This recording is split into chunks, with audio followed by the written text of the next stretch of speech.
Okay, dear students, here in this class, let me study with what we call them as one more chapter. What we call them as principles of inheritance and variation. What's called principles of inheritance and variations. Usually, this is also called them as genetics. Broadly, it's one of the branch that's called them as genetics. ಈ genetics ಅನ್ನುವಂತ ಒಂದು branch ನಾವು principles of Indian ಇಲ್ಲಿ ನಾವು ಈ ಮೇಲಾಗಿ ಇಲ್ಲಿ ಏನ್ ಸ್ಟಡಿ ಮಾಡ್ತಾರೆ ಅಂದ್ರೆ ಈ ಒಂದು ಯಾವ ತತ್ವದ ಅಡಿಯಲ್ಲಿ ಈ ಕ್ಯಾರೆಕ್ಟರ್ಗಳು ಪಾಸ್ ಆಗ್ತದೆ, ಪಾಸ್ ಆದಾಗ ಯಾವ ಎಕ್ಸ್ಪ್ರೆಸ್ ಆಗ್ತವೆ, ಯಾವ they not going to not express. ಈ ಒಂದು ಅದರಿಂದ ಏನಾಗ್ತದೆ, ಈ ಒಂದು ಕ್ಯಾರೆಕ್ಟರ್ಸ್ ಗಳೇನಾಗ್ತವೆ, the characters are usually from the parental characters ಅದವಲ್ಲ ಅವು the can pass on to the next generation. ಇದರಿಂದ ಏನಾಗುತ್ತೆ, consider a combination of characters, mother character, ತಾಯಿ ಕ್ಯಾರೆಕ್ಟರ್, ತಂದೆ ಕ್ಯಾರೆಕ್ಟರ್ಗಳು ಮಿಕ್ಸ್ ಅಪ್ ಆಗಿ ನೆಕ್ಸ್ಟ್ ಜನರೇಷನ್ ಕಂಡು ಬರುವಂತ. ಅದರಿಂದ this lead to the what call them as variation, ಬದಲಾವಣೆಗಳನ್ನು ನೋಟಿಸ್ ಮಾಡಿ. This branch is what call them as genetics ಅಂತ ಆಲ್ಸೋ ಕಾಲ್ಡ್. ನಾವು ನೋಡಿದ್ರೆ, ನಾವು ಯಾರ ಮಕ್ಕಳನ್ನ ನೋಡಿದ್ರೆ ನೀವು ನಿಮ್ಮ ತಂದೆ ತರ ಇದೆಯೋ ಅಥವಾ ನಿಮ್ಮ ಅಜ್ಜಿನ ತರ ಇದೆಯೋ ಅನ್ನುವಂಥದ್ದು ನಾವು ನೋಡ್ತಾ ಇರ್ತೀವಿ. ಇದು ಯಾಕೆ ಅಂದ್ರೆ ಕೆಲವು ಈ ಒಂದು ಜೀನ್ಸ್ಗಳನ್ನ ಕ್ಯಾರೆಕ್ಟರ್ಸ್ಗಳನ್ನ ಒಯ್ಯುವಂಥದ್ದು. ಇಲ್ಲಿ ನಮ್ಮ ತಂದೆಯಲ್ಲಿ ತಾಯಿಯಲ್ಲಿರುವಂತ ಏನು ಗುಣಾನುಗಳೇನಿದಾವಲ್ಲ, ಗುಣಗಳು ಅವು ನೆಕ್ಸ್ಟ್ ಜನರೇಷನ್ಗೆ ಪಾಸ್ ಆಗ್ತವೆ. That is a main chapter, how it's going to pass, how it going to express. And what are these genetics ಅಲ್ಲಿ ಸಂಬಂಧಪಟ್ಟಂತೆ ಕೆಲವು genes are responsible some of the diseases. Defective genes ಇದ್ರೆ ಯಾವ disease ಬರುತ್ತೆ, ಅಂದ್ರೆ if number of chromosomes variation ಆದ್ರೆ ಏನಾಗುತ್ತೆ, what is abnormality going to created. Every organisms have fixed number of set of chromosomes. ನಮ್ಮ ಸೆಲ್ ಅಂದ್ರೆ cell ಒಳಗೆ nucleus ಇರುತ್ತೆ, ನ್ಯೂಕ್ಲಿಯಸ್ ಒಳಗಡೆ ಈ ಒಂದು ಪಡಿಕಳದಿದೆ ಕ್ರೋಮೋಸೋಮ್ಸ್. ಆ ಕ್ರೋಮೋಸೋಮ್ಸ್ ಎನ್ನ ಮಾಡಲ್ಪಟ್ಟಿದೆ, ಡಿಎನ್ಎ ಮತ್ತೆ ಪ್ರೋಟೀನ್ ಇಂದ ಮಾಡಲ್ಪಟ್ಟಿದೆ. ನೀವೆಲ್ಲ ಇದನ್ನ DNA structure of the DNA first year ನೋಡಿರ್ತೀರ, double helix structure of the DNA. ಆ ಒಂದು ಕಾನ್ಸೆಪ್ಟ್ ಬೇಸಿಸ್ ಚೆನ್ನಾಗಿ ಇಟ್ಕೊಂಡ್ರೆ you can easily understand. This is very interesting chapter that called them as principles of inheritance and variation. ಇಲ್ಲಿ ನಾವು genetics ಅನ್ನುವಂಥ branch heredity and variation ಅಂದ್ರೆ ನಾವು ಅನುವಂಶೀಯತೆ ಮತ್ತು ಅದರಲ್ಲಿರುವಂತಹ ಬದಲಾವಣೆಗಳನ್ನ ನಾವು ವೇರಿಯೇಷನ್ಸ್ ಜೆನೆಟಿಕ್ಸ್ ಅನ್ನುವಂಥ branch deals to be called genetics. It will deal with what called heredity and variation. This is called genetics. What is genetics? It deals with the heredity and as well as the variation. Heredity ಅಂದ್ರೆ ನಮ್ಮ ತಂದೆ ತಾಯಿ heredity character ನಮ್ಮ ತಂದೆ ತರ ಇದೆಯಾ, heredity ಇದಕ್ಕೆ ಯಾವ್ದಾದ್ರು ಡಿಸೀಸ್ ನowadays some of the diseases heredity ಅಂತ ಹೇಳ್ತಾರೆ. ಡಿಸೀಸಸ್ಗಳನ್ನ ತಂದೆ ತಾಯಿಗಳಿಗೆ ನಿಮಗೆ ಬರ್ಬೋದು ಅನ್ನೋದು, ತಂದೆ ಗುಣಗಳನ್ನ ನೀವು ಇಟ್ಕೊಂಡಿದ್ರೆ ನನಗೆ ಹೆರಿಡಿಟಿ ಅನ್ನೋದು.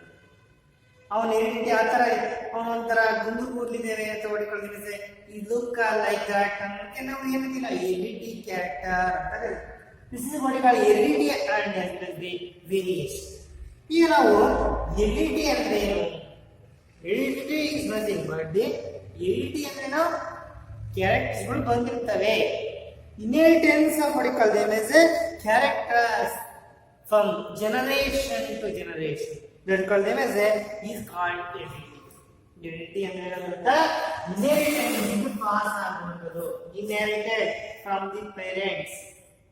Certain characters are inherited from the parents. That call them as inheritance. that call ಪದ ಹೇಳ್ತಾರೆ inheritance ಅಂತ. Inheritance ಅಂದ್ರೆ ಬಂದಿರುವಂತದ್ದು, ಬಳುವಳಿಯಾಗಿ ಬಂದಿರುವಂತದ್ದು. that call them as inheritance. ನಿಮಗೆ ಕೆಲವು ಆಸ್ತಿಯಲ್ಲಿ ಅಪಿತ್ರಾದೇಶ ಆಸ್ತಿ ಬಳುವಳಿಯಾಗಿ ಬಂದಿರುವಂತದ್ದು ನಾವು ಹೇಳ್ತೀವಿ. ಆದರೆ inheritance of character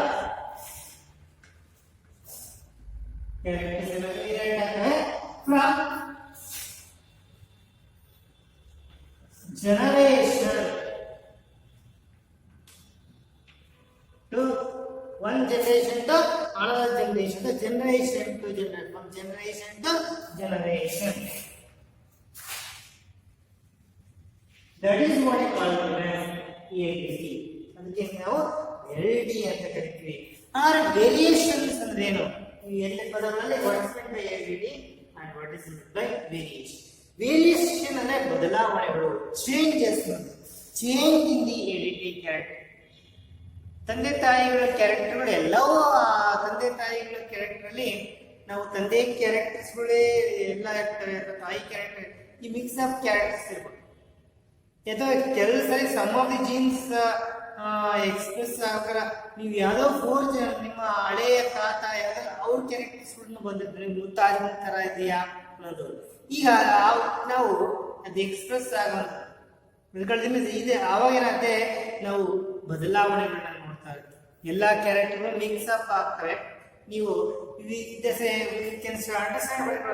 concept cell division ಬೇರೆ ಮಿಯಾಸಿಸ್ ಇದೆ. ಗ್ಯಾಮೆಟ್ಸ್ ಆಗ್ಬೇಕಾದ್ರೆ ಮಿಯಾಸ್ ಆಗುತ್ತೆ.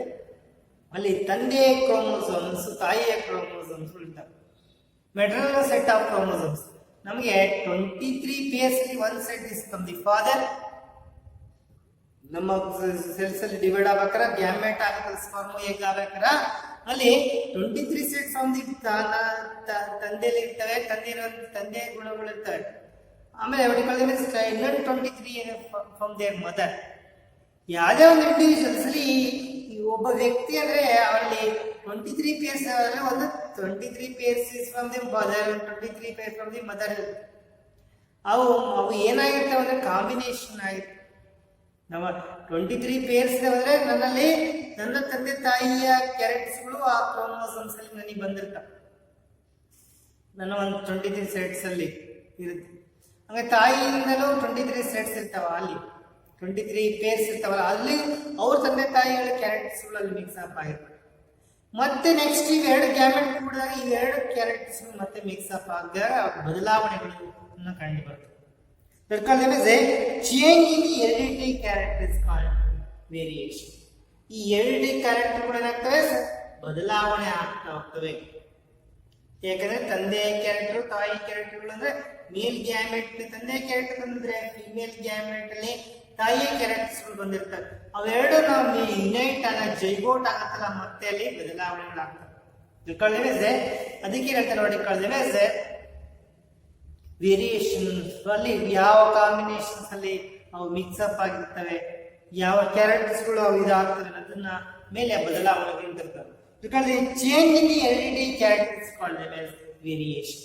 ಈ ಚೇಂಜ್ ಇನ್ ದಿ ವೇರಿಯೇಷನ್ ಪದದ ಅರ್ಥ change is called heredity. Inherit ಆಗೋ ಕ್ಯಾರೆಕ್ಟರ್ ಒಂದು ಜನರೇಷನ್ ಇನ್ನೊಂದು ಜನರೇಷನ್.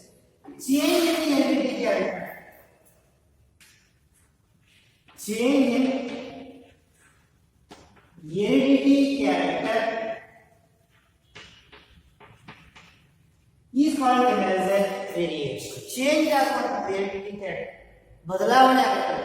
ಅದಕ್ಕೆ ನಾವು ಓಡಿಕೊಳ್ತೀವಿ, ನಾವು ಒಂದು heredity character ಇರ್ತವೆ, ಕ್ಯಾರೆಕ್ಟರ್ಸ್ ಪಾಸ್ ಆಗ್ತಾ ಒಂದು ಜನರೇಷನ್ಗೆ ಒಂದು ಜನರೇಷನ್ ಪಾಸ್ ಆಗೋದ್ರಲ್ಲಿ ಬದಲಾವಣೆಗಳಾಗಿರ್ತವೆ ಅನ್ನೋದು ಒಂದು change in the heredity characters called variation. ಈ ವೇರಿಯೇಷನ್ ಆಗುವಂಥದ್ದು very much essential for evolution. ವಿಕಾಸ ಆಗಬೇಕಂದ್ರೆ ಚೇಂಜ್ ಆಗಬೇಕು. ಚೇಂಜ್ ಇದ್ದಿ ನಮ್ಮಲ್ಲಿ ಚೇಂಜ್ ಆದಾಗಿಂದಲೇ ಈ ಒಂದು ಬಹಳಷ್ಟು ಜನರೇಷನ್ ನಂತರ ಈ ತರ ಬದಲಾವಣೆಗಳು ಆಗ್ತಾ ಆಗ್ತಾ ಕೆಲವು ಸುಪೀರಿಯರ್ ಕ್ಯಾರೆಕ್ಟರ್ಸ್ಗಳು ಹುಡ್ಕೊಂಡು ಕೆಲವು ಇನ್ಫೀರಿಯರ್ ಕ್ಯಾರೆಕ್ಟರ್ಸ್ಗಳು ಎಲಿಮಿನೇಟ್ ಆಗಿ ಒಂದು ಜೀವಿ ಹೊಸ ಒಂದು ಪ್ರಭೇದವಾಗಿಯೋ ಮತ್ತೆ ಒಂದು ಬದಲಾವಣೆಗಳನ್ನು ತಂದುಕೊಳ್ಳುತ್ತೆ. ದಟ್ ಇಸ್ ಕಾಲ್ಡ್ ಎವಲ್ಯೂಷನ್, ವಿಕಾಸ. ಅದಕ್ಕೆ ಈ variations are the raw material for evolution. ವಿಕಾಸ ಆಗೋದಕ್ಕೆ ಏನ್ ಬೇಕು ಅಂದ್ರೆ ರಾ ಮೆಟೀರಿಯಲ್ ಯಾವ್ದಂದ್ರೆ ಈ ಒಂದು variation. Variations are the raw material for the evolution.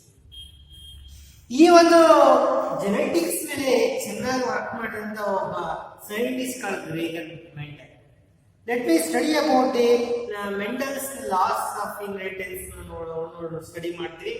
ಅದಕ್ಕಿಂತ ಮುಂಚಿತವಾಗಿ who is this what called them as a mental ಅಂದ್ರೆ how is life ಹೆಂಗಿತ್ತು first what is the early life how is work for the what called them as a ಈ ಒಂದು heredity ಬಗ್ಗೆ ಹೆಂಗ್ work ಮಾಡ್ತಾನೆ and what is the result he come up with and how he struggle in the initial few days of getting education. All these let me know about what called mental is life and one ಜೀವನ ಏನಿದೆ ಅವನ work ಏನಿದೆ that is called mental is life and the work. This is called mental. It is called the famous person in genetics. Mental. So many scientists have contributed to the field of genetics.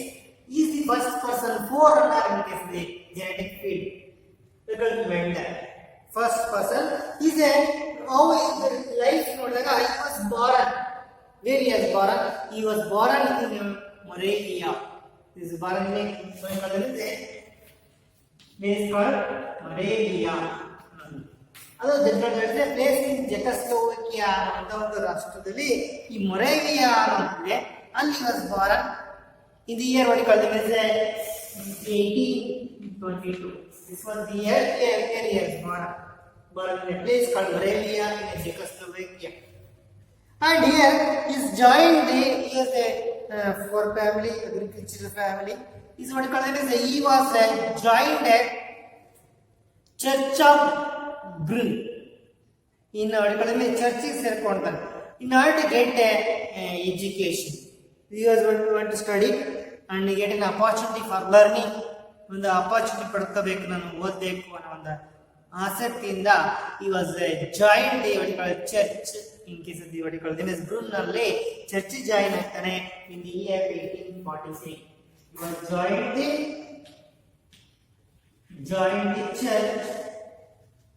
church in case of Brünn ಅನ್ನೋ place ಇದೆ ಚರ್ಚಿಗೆ join ಆಗ್ತಾನೆ what you call them as year what you call 1843.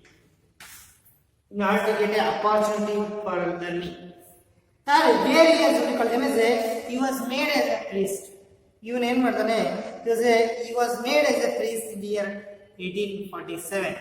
Even in Martane, he was made as a priest church. He was made as a priest in the what you call them as a priest ಅಲ್ಲಿ priest ಮಾಡ್ತಾರೆ ಅಂದ್ರೆ ಅವನ ಪಾದ್ರಿಗೆ ಚರ್ಚ್ನ ಧಾರ್ಮಿಕ ಕಾರ್ಯಗಳನ್ನು ನಡೆಸುವಂತ priest ಆಗಿ ಮಾಡ್ತಾರೆ. In the year 1851, he was deputed to the university. ಅವರು ಆ ಚರ್ಚಿನಿಂದಲೇ ಕಳಿಸ್ತಾರೆ. He was deputed ಮಾಡ್ತಾರೆ ಅಲ್ಲಿ ಎಲ್ಲಿ ಕಳಿಸ್ತಾರೆ ಅಂದ್ರೆ deputed to the university called them as a Vienna for studying the natural science what you call them as a and as the natural history and the natural science ಅಂತ ಕರೀತಾರೆ ಅವಾಗ natural history ಅಥವಾ natural science and what you call them as a mathematics ನ study ಮಾಡೋಕೆ for becoming a teacher education ಪಡ್ಕೊಳ್ಳಲಿಕ್ಕೆ science mathematics ನ study ಮಾಡಲಿಕ್ಕೆ natural history ಅಂತ ಹೇಳಿದ್ರು ನ್ಯಾಚುರಲ್ ಸೈನ್ಸ್ ಅಂಡ್ ಮ್ಯಾಥಮೆಟಿಕ್ಸ್ ನ ಸ್ಟಡಿ ಮಾಡಲಿಕ್ಕೆ was sent to the university of Vienna in the year 1851 ಅಲ್ಲಿ was sent to the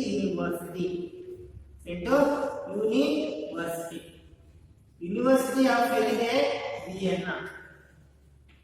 Vienna one university was there where he studied what you call it as natural science studies. You know, you also study this because there is mathematics. You study these two subjects to become a teacher. But surprisingly, what happened? He learned it was what called they learned it was learned that Mendel never passed the examination. He has failed in the examination. He never passed the examination, but still he taught the subject. What called them as a physics and natural history at a technical school in Brünn. After returning from that, called them as a Brünn, Vienna in the opposite mere.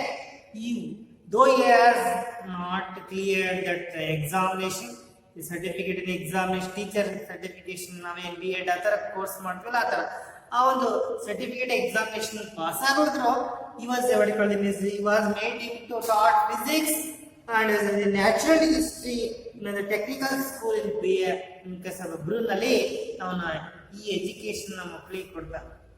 He was not paid for even though he was not passed on the examination and he was what you call him in the 1854 in the he going to taught the subjects physics and as well as what you call them is even though mathematics ನ study ಮಾಡ್ತಾನೆ, mathematics and natural history ಅಂದ್ರೆ science ನ ಅಲ್ಲಿ start ಮಾಡ್ತಾನೆ. Mendel ಏನ್ ಮಾಡ್ತಾನೆ, ಆ ಒಂದು ಟೈಮಲ್ಲೇ ಚರ್ಚ್ ಅಲ್ಲಿ ಬ್ರೂನಲ್ಲಿ ಅಂತ ಚರ್ಚ್ ಇದೆಯಲ್ಲ ಅಲ್ಲಿರುವಂತ ಒಂದು ಫೀಲ್ಡ್ ಅಲ್ಲಿ ಈ ಕಂಡಕ್ಟೆಡ್ ಸರ್ಟನ್ ಪ್ಲಾಂಟ್ಸ್ ನ ಕಂಡಕ್ಟ್ ತಗೊಂಡು ಈ ಕಂಡಕ್ಟೆಡ್ ಹೈಬ್ರಿಡೇಷನ್ ಎಕ್ಸ್ಪೆರಿಮೆಂಟ್ ತಳಿಗಳನ್ನ ಅಭಿವೃದ್ಧಿಪಡಿಸುವಂತ ಎಕ್ಸ್ಪೆರಿಮೆಂಟ್ಸ್ ಮಾಡ್ತಾನೆ. ಬೇರೆ ಬೇರೆ ತಳಿಗಳನ್ನ ತಗೊಂಡು ಅಲ್ಲಿ ವೇರಿಯೇಷನ್ಗಳು ನೋಡ್ಕೊಂಡು ಅಂದ್ರೆ ಒಂದೇ ಸ್ಪೀಸೀಸ್ ನ ಬೇರೆ ಬೇರೆ ವೆರೈಟೀಸ್ಗಳನ್ನ ತಗೊಂಡು ಕ್ರಾಸ್ ಮಾಡ್ತಾ ಹೋಗ್ತಾರೆ. ಈ conducted hybridization experiment on one of the plant that's called plant is called garden pea plant. He conducted a hybridization experiment on one of the plant experimental experiment ಮಾಡ್ತಾನೆ. ಆ ಪ್ಲಾಂಟ್ ಮೇಲೆ ಗಾರ್ಡನ್ ಪೀ ಅಂದ್ರೆ ಬಟಾಣಿ ಗಿಡ. ಅದಕ್ಕೆ is a Poisson sativa. ಅದಕ್ಕೆ ನಾವು Poisson sativa.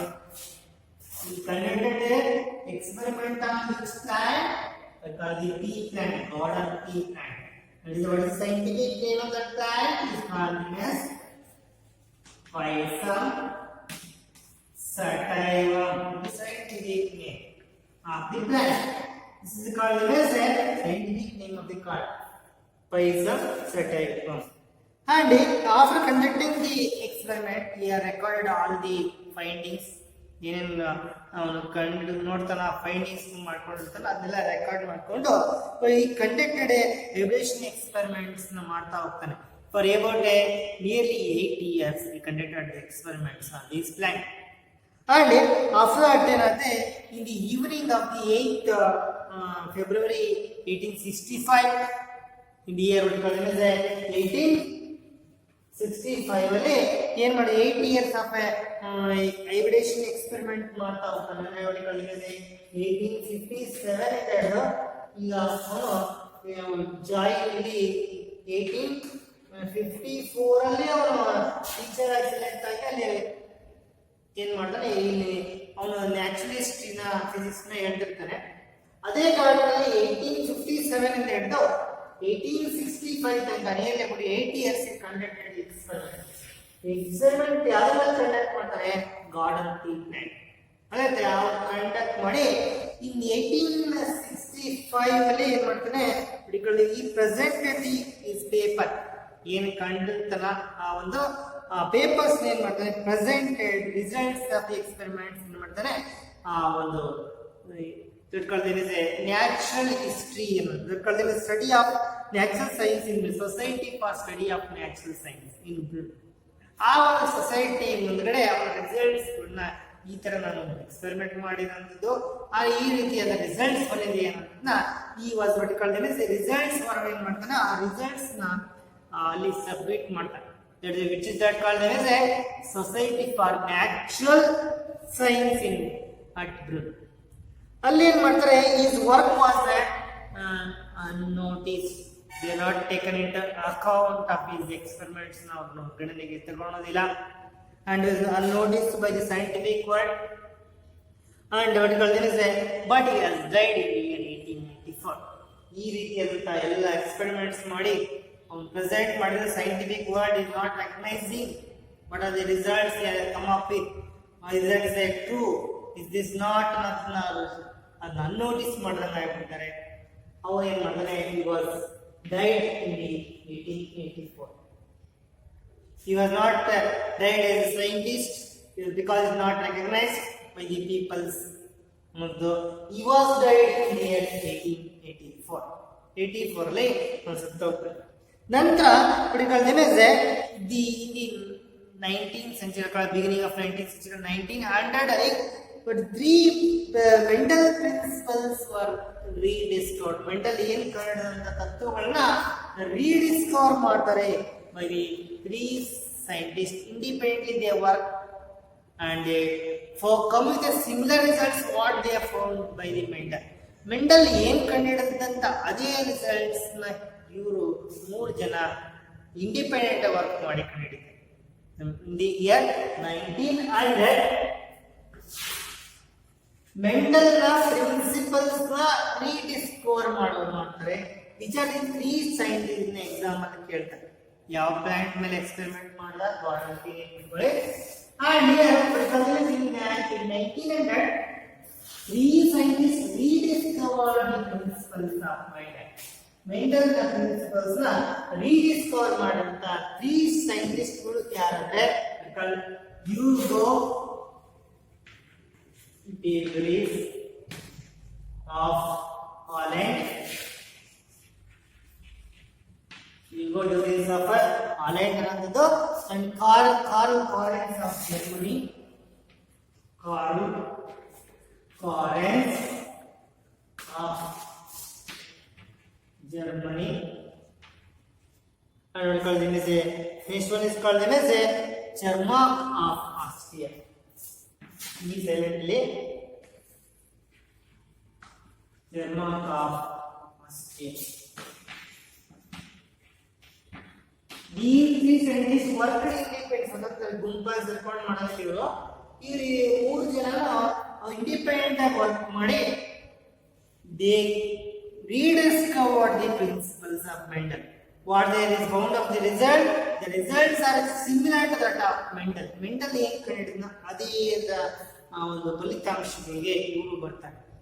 ಅದೊಂಥರ ಅಂದ್ರೆ ದೇ ಕಂಡಕ್ಟೆಡ್ ಎಕ್ಸ್ಪೆರಿಮೆಂಟ್ಸ್ ಮಾಡಿ ಸೈಂಟಿಫಿಕ್ ವರ್ಲ್ಡ್ ಏನ್ ಮಾಡುತ್ತೆ ಅವಾಗ ಗೊತ್ತಾಗುತ್ತೆ this was what they founded by these scientists was already discovered by the Mendel already ಅದನ್ನ ಡಿಸ್ಕವರ್ ಮಾಡಿದ ಅಂತ ಗೊತ್ತಾಗುತ್ತೆ. ಅವಾಗ ಸೈಂಟಿಸ್ಟ್ ಈ ಒಂದು ಏನು ಪ್ರಪಂಚದ ವೈಜ್ಞಾನಿಕವಾದ ಸೈಂಟಿಫಿಕ್ ವರ್ಲ್ಡ್ ಏನಿದೆಯಲ್ಲ ಅದೇನ್ ಮಾಡುತ್ತೆ ಸಿಗ್ನಿಫಿಕೆನ್ಸ್ ನೋಡ್ತದೆ. ಅವಾಗ ಪ್ರಾಮುಖ್ಯತೆ ಮೆಂಡಲ್ ನ contribution to the field of genetics and Mendel principles of inheritance ನ ಅವರು ಅವಾಗ ಆ ಒಂದು ಪ್ರಾಮುಖ್ಯತೆ ಕಂಡುಕೊಂತಾರೆ. ಯಾವಾಗ ಇವರು ಡಿಸ್ಕವರ್ ಮಾಡ್ತಾರ Mendel work was came into existence ಬಿಟ್ಕೊಳ್ಳಿ ಅವನ ವರ್ಕ್ ಆಗಿತ್ತು ಅನ್ನೋದು ಅವಾಗ ಗೊತ್ತಾಗುತ್ತೆ.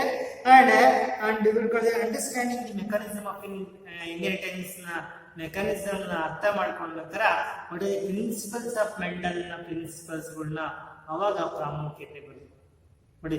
ಅವಾಗ ಏನಾಗ್ತಾರೆ ಸೈಂಟಿಫಿಕ್ ವರ್ಲ್ಡ್ ಆನಾರ್ಡಿಂಗ್ ನೋಡಿ ಕಲ್ದಿನಿದೆ ಸೈಂಟಿಸ್ಟ್ ಅಂತ ಅವಾಗ ಅವನ್ನ ಆನರ್ ಮಾಡ್ತಾರೆ. ಆಫ್ಟರ್ ಡೆತ್ ಆದ್ಮೇಲೆ ನಾವು ಅವನ್ನ honour is a person who's invented this word called discovered some of principles of inheritance. That is why now we can call them as a father of genetics. Now ಅದಕ್ಕೆ ನಾವು Gregor Mendel ಈ Gregor Mendel ನಾವು Gregor Mendel is called as a father of genetics. This is called a father of genetics. ಯಾರು ಅಂತ ಕೇಳಿದ್ರೆ called the Gregor. So many scientists are doing this such an experiments. They will come up with certain results, but the scientific world sometimes may not recognize him. Though it's he has found out some of the principles which are very important. That's why ಈ ರೀತಿಯ ಅನೇಕ ವಿಜ್ಞಾನಿಗಳು ನಮ್ಮ ಕಥೆಗಳನ್ನು ನೋಡ್ತೀವಿ. ಇದರಿಂದ ನಾವು ಬೂಸ್ಟ್ ಆಗಬೇಕು. We have to rediscovery have to be conducted. Scientific blend of mind should be developed ಅಂತ ಒಂದು ವೈಜ್ಞಾನಿಕ ಸಂಶೋಧನಾ ಮನೋಭಾವ ನಮ್ಮಲ್ಲಿ ಬೆಳೆಯಬೇಕು ಅಂತ Gregor Mendel is called father of genetics. ಅನ್ನೋದು ಗೊತ್ತಾಯ್ತು. Now ಈ ಮೆಂಡಲ್ ಏನ್ ಮಾಡ್ತಾರೆ ಈ selected the richest plant for his experiment. It's called garden pea plant. Why he chosen that plant for his experiment?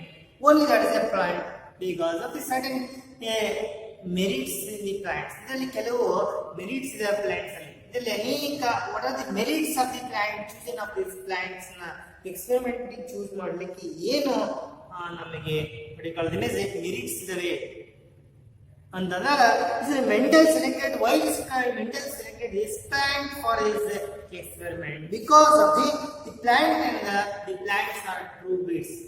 Y chosen this experiment ಅನ್ನು ನೋಡ್ಕೊಳ್ಳಿ. ನಿಮಗೆ ಈ 3 sentence ನೆನಪಿಟ್ಕೊಳ್ಳ್ರಿ.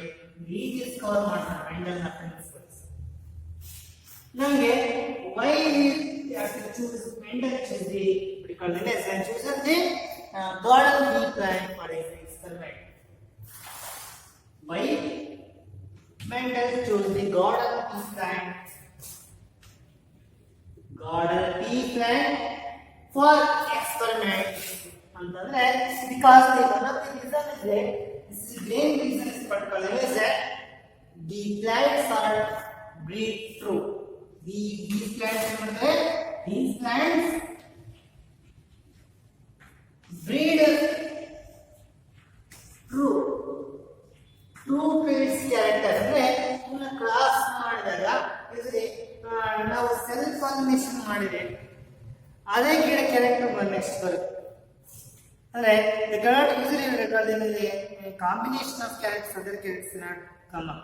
If the self pollination is done, we can get the same type of plant. That is called true breeding plant. ಇಲ್ಲಿ this is called true breeding. The plant breeds true to its character. ತನ್ನ ಗುಣಗಳನ್ನೇ ಅದು ವ್ಯಕ್ತಪಡಿಸುತ್ತೆ. Self pollination ಅಂದ್ರೆ ಅದೇ plant ನ pollen grain ಅದೇ ಸ್ಟಿಗ್ಮಾದಲ್ಲಿ ಹಾಕಿ next we can raise the plant seeds ನ ಹಾಕಿ ಬೆಳೆದ ನೆಕ್ಸ್ಟ್ ಜನರೇಷನ್ ಕಂಡಾಗ ಆ ಜನರೇಷನ್ ಅಲ್ಲಿ ಅದೇ ಪೇರೆಂಟ್ ಪ್ಲಾಂಟ್ ತರನೇ ಈ ಪ್ರೋಜನಿಗಳು ಕಾಣ್ತವೆ. ಅದಕ್ಕೆ ಅಂತ ಒಂದು ಕ್ಯಾರೆಕ್ಟರ್ಗಳು ನಾವು ಟ್ರೂ ಬ್ರೀಡಿಂಗ್. ಇನ್ನೊಂದು ಯಾಕೆ ಸ್ಟಡಿ ಮಾಡಿದ್ರೆ ಅದೇ ಕ್ಯಾರೆಕ್ಟರ್ ಬರುತ್ತೆ. ಆ ಕ್ಯಾರೆಕ್ಟರ್ಗಳನ್ನ ನಾವು ಇಟ್ಕೊಂಡು ಬೇರೆ ಕ್ಯಾರೆಕ್ಟರ್ ಮಿಕ್ಸ್ ಮಾಡಿದಾಗ ಏನಾಗುತ್ತೆ ಟ್ರೂ ಬ್ರೀಡ್ ಮಾಡಿದ್ರೆ ನಮಗೆ ಯಾವ ಕ್ಯಾರೆಕ್ಟರ್ ಬಂತು ಯಾವ್ದು ಗೊತ್ತಾಗ್ತಿಲ್ಲ. ಇದೇ ಕ್ಯಾರೆಕ್ಟರ್ ಬರೋದ್ರಿಂದ ಬೇರೆ ಜೊತೆ ಕಂಬಿನ್ ಯಾಕೆ ಬೇರೆ ಬಂತು ಅನ್ನೋ ಪತ್ತೆ ಹಚ್ಚಬಹುದು. ಆ ಒಂದು ಕಾರಣದಿಂದ ಈ ಪ್ಲಾಂಟ್ ತಗೊಳ್ತಾರೆ. The plants breed true. And second one is coming is a bisexual plant ಆಗಿರೋದ್ರಿಂದ the flower is a bisexual ಆಗಿದ್ರೆ we can conduct what you call it it can exhibit self pollination as well as the cross pollination. ಏನಿದೆ the flower is the plant flower ಇದಲ್ಲ flower is bisexual ಅಂದ್ರೆ ಎರಡು sexual ಬಲ್ಬ್ಸ್ಗಳು ಒಂದೊಂದೇ ಇರೋದ್ರಿಂದ it exhibit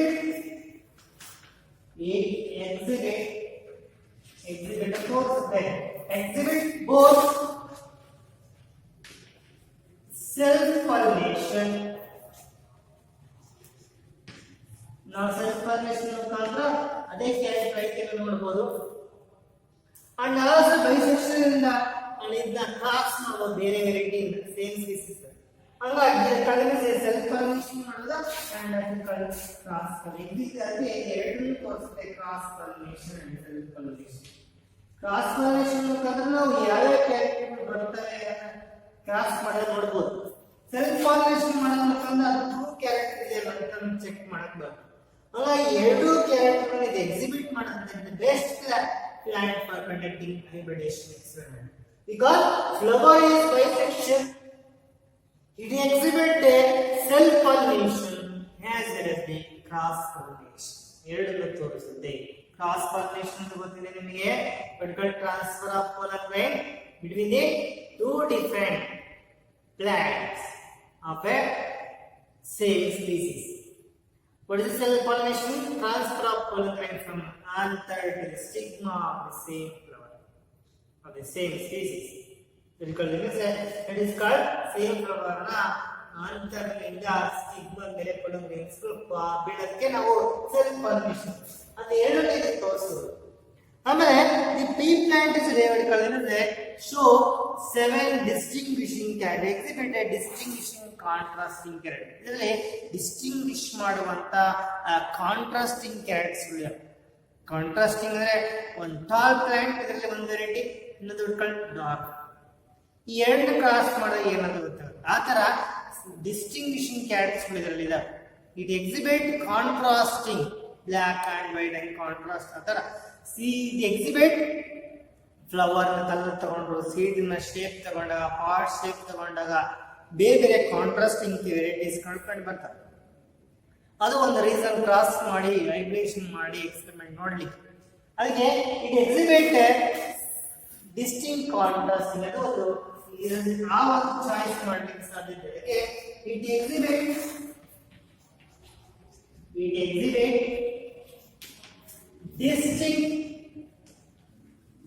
distinct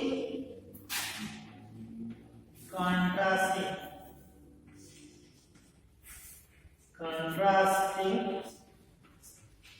character. It exhibits distinct contrasting character. ಅದು ಒಂದು reason. ಇನ್ನೊಂದು reason ಬಂದ್ರೆ plants show high rate of growth and short lifespan. ಬೇಗ ಬೆಳೆಯುತ್ತೆ, ಅದರ life span is very short. ಹಂಗೆ ಲೈಫ್ ಸ್ಪ್ಯಾನ್ ಶಾರ್ಟ್ ಇದ್ದಾಗ ನಾವು ಅದನ್ನು ನೆಕ್ಸ್ಟ್ ಜನರೇಷನ್ ಬೇಗ ನೋಡ್ಬೋದು, ಬೇಗ ಬೆಳೀತದೆ, ಫ್ಲವರ್ ಆಗುತ್ತೆ, ಅದರ ಮಧ್ಯೆ ನಾವು ಆ ಫ್ಲವರ್ ಆಗಿ ಸೀಡಿಂಗ್ ಆಗುತ್ತೆ, ಮತ್ತೆ ನೆಕ್ಸ್ಟ್ ಜನರೇಷನ್ ನಾವು ನೋಡ್ಬೋದು, ಕ್ರಾಸ್ ಮಾಡ್ತೀವಿ ಅಥವಾ ಸೆಲ್ಫ್ ಪೊಲಿನೇಷನ್ ಮಾಡಿ ನೋಡ್ಬೋದು ಬೇಗ. ಲೈಫ್ ಸ್ಪ್ಯಾನ್ ಲಾಂಗ್ ಇದ್ರೆ ಆ ಒಂದು ಅವಾಗೇನಾಗುತ್ತೆ, ಆ ಫ್ಲವರ್ ಆಗಿ ಎಷ್ಟು ದಿನ ಬೇಕು, ಆ ಸೀಡ್ಸ್ ಜರ್ಮಿನೇಷನ್ ಆಗಿ ಎಷ್ಟು ದಿನ ಬೇಕು, ಅವಾಗ ನಾವು ನೆಕ್ಸ್ಟ್ ಪೀಳಿಗೆಗಳನ್ನ ಏನಾಗುತ್ತೆ ಅಂತ ಬೇಗ ನಾವು ಸ್ಟಡಿ ಮಾಡೋಕ್ಕಾಗಲ್ಲ. ಫಾರ್ ದಟ್ ಈ ಒಂದು plant show high growth rate and short life span. Very much essential for this experimental results ನಾವು ಬೇಗ ನೋಡ್ಬೋದು. ಅದಕ್ಕೆ ಅದನ್ನ ಒಂದು ಇಂಪಾರ್ಟೆಂಟ್ ಟೆಕ್ಸ್ಟ್ ಅಂದ್ರೆ the plants are the plants show high ಹೆಚ್ಚಿನಾದಂತ growth rate and short lifespan.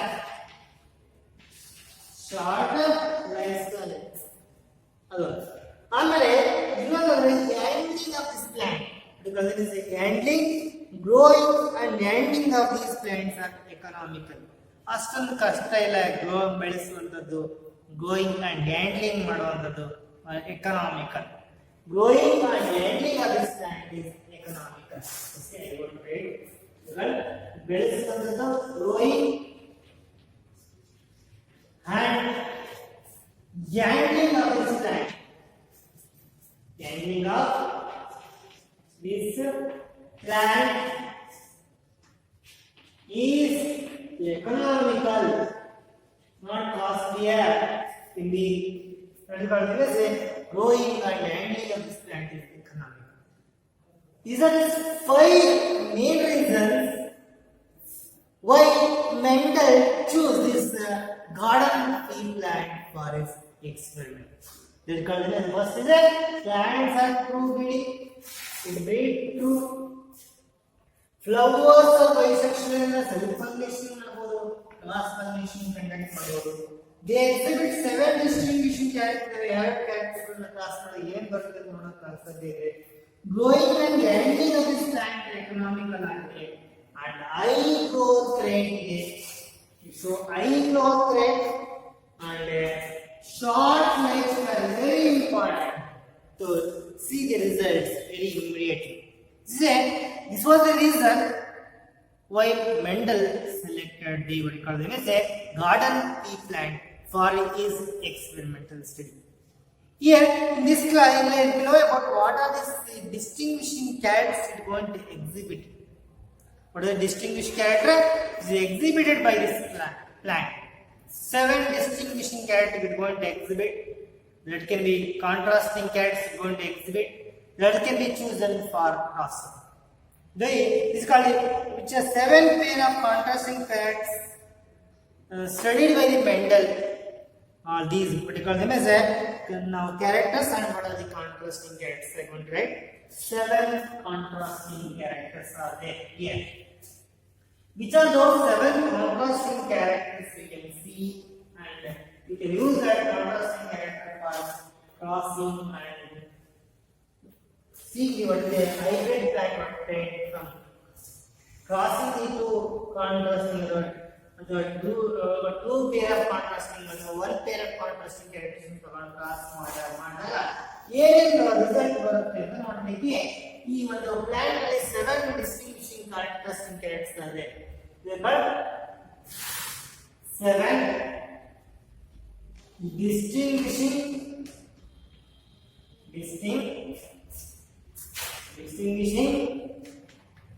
characters exhibited by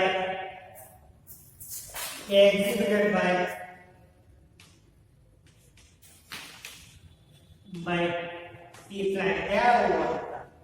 Let me study one verse. What is the character? Right? Every character has two contrasting characters. Every character has two contrasting characters are there. For example, we can see that this is a character. This is contrasting character. You can see contrasting. Adalli one is dominant irbodu, one is recessive one. Contrasting characters. Contrasting character. Adalli contrasting characters yavudu. Adalli this is called dominant one and this is called recessive.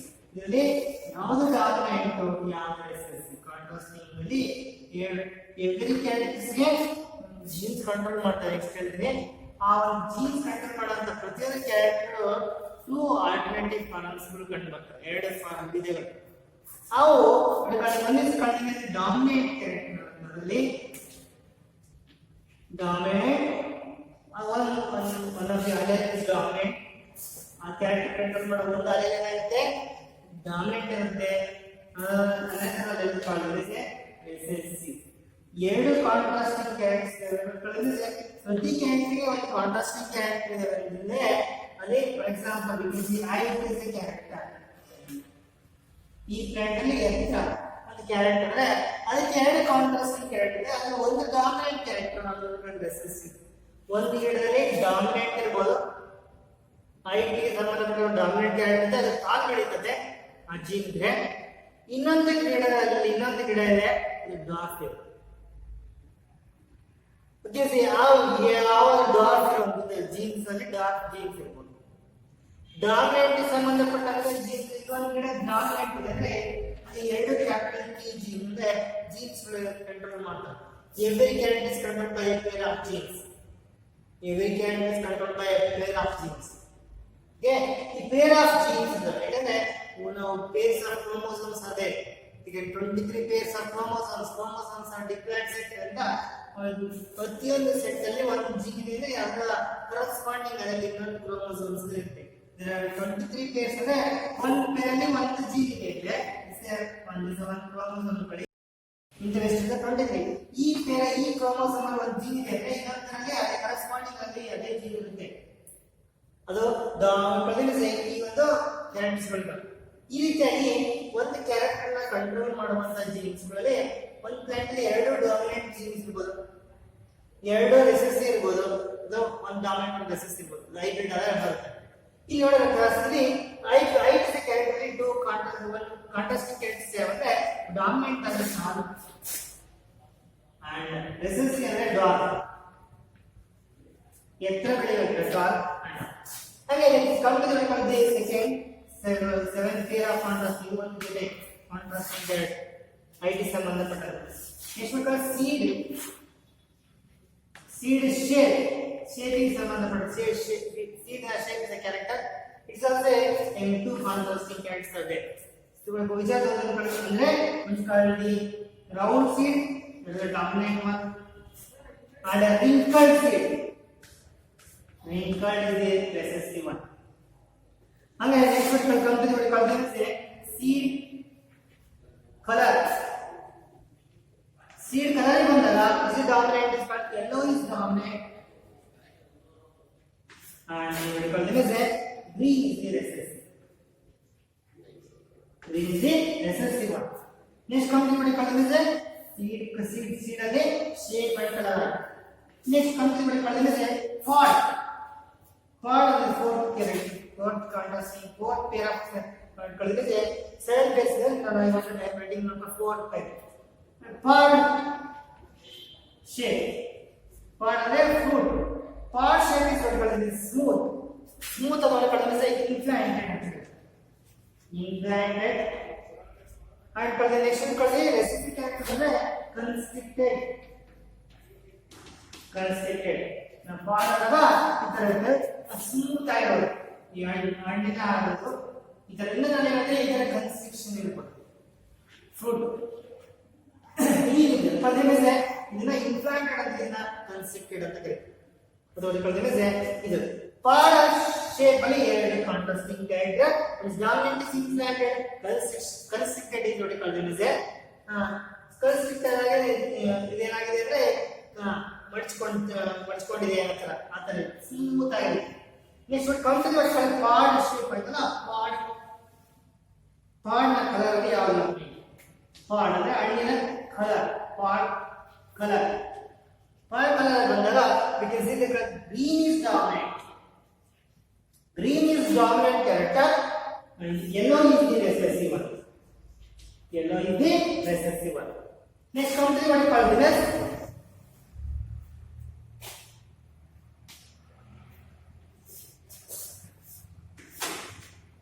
6-1. I want another example is called as a flower position. Flower position ಅಂದ್ರೆ flower position flower ಯಾವ ಜಾಗದಲ್ಲಿ ಇದೆ flower position ಈ flower ನ position ಬರಕ್ಕೆ ಯಾವ ಜಾಗದಲ್ಲಿ ಇದೆ ಅಂದಾಗ axillary is dominant over what is a terminal ಈ axillary flower ಅಂದ್ರೆ ಅದು dominant is compared to the terminal flower ಏನಂದ್ರೆ ಫ್ಲವರ್ ಅಂದ್ರೆ ಈ ಹೂ ಬಿಡುತ್ತಂದಾಗ ಎಲೆ ಇಲ್ಲಿದೆ ಅಂದ್ರೆ ಇಲ್ಲಿರುವಂತ ಫ್ಲವರ್ ಇರ್ತದೆ it's a dominant compared to the ತುದಿಯಲ್ಲಿ ಫ್ಲವರ್ ಅಂದ್ರೆ ಅದು ಕಂಪೇರ್ ಮಾಡಿದ್ರೆ is that flower is dominant actually flower is dominant over the terminal next come to the flower colour seven pair markers ಇರಲ್ಲ flower color ಅಂದ್ರೆ violet or purple is dominant over white. Violet or what called as purple. Violet the purple is dominant over the white. In this it is a ignorant 7 pair of contrasting characters. For a particular character there are pair of contrasting characters are there. That is 7 pair of contrasting characters are there. This can be used for the hybridization experiment. Even now ಉಪಯೋಗಿಸಿಕೊಂಡು hybridization experiments ನ ಮಾಡಬಹುದು. ಆ ಒಂದು hybridization experiments ಗೆ ಈ Mendel selected these contrasting characters for the study. This is which are those hybrid Holland or seed shape ಅಲ್ಲಿ round is dominant ನೆನಪಿಡಬೇಕು ಇವನು ಯಾವ ಡಾಮಿನೆಂಟ್ ಅಂತ ಯಾಕಂದ್ರೆ ಕ್ರಾಸ್ ಮಾಡಬೇಕಾದ್ರೆ ನಿಮಗೆ ಯಾವ ಡಾಮಿನೆಂಟ್ ಕ್ಯಾರೆಕ್ಟರ್ ಯಾವ ರೆಸೆಸಿವ್ ಕ್ಯಾರೆಕ್ಟರ್ ಬಂದಿದ್ದಾಗ which is going to express which is going to suppress ಯಾವ ಕ್ಯಾರೆಕ್ಟರ್ ಎಕ್ಸ್ಪ್ರೆಸ್ ಆಗುತ್ತೆ ಯಾವ ರೆಸೆಸಿವ್ ಸಪ್ರೆಸ್ ಆಗುತ್ತೆ I want to explain what is the dominant what is the recessive ಅಂದ್ರೆ ಏನು what is the gene ಅಂದ್ರೆ ಏನು what is the locus what is the homozygous heterozygous homologous chromosome some of the definition I want to explain here you should remember which is the dominant character and which is the recessive character ಇಲ್ಲಿ IT ಬಂದಾಗ tall is dominant and the dwarf is recessive seed shape ಬಂದಾಗ round is dominant and what we call the wrinkled is recessive seed color ಬಂದಾಗ yellow color seed is dominant over the green but ಹಣ್ಣಿನ shape ಅಲ್ಲಿ ಬಂದಾಗ implanted is dominant smooth ಅಥವಾ implanted is dominant over constricted but the food color ಅಥವಾ part color ಬಂದಾಗ green is dominant over yellow ನೋಡಿ ಇಲ್ಲಿ yellow green ಇದೆ ಯಾವ ಬಂದಾಗ seed ಬಂದಾಗ ಅದ part color ಬಂದಾಗ green is dominant and yellow okay flower position ಬಂದಾಗ auxiliary is dominant over the terminal flower na color ಬಂದಾಗ violet is dominant over the vertical then as white flower ಅಲ್ಲಿ violet flower is dominant over the white this is how these are the 7 contrasting characters which are selected by the Mendel for his experimental studies okay I want to explain some of the definitions of what we call this is ಈ ಒಂದು chapter ಸಂಬಂಧಪಟ್ಟಂತೆ you should know some of the definitions those definitions I want to deal in the next class thank you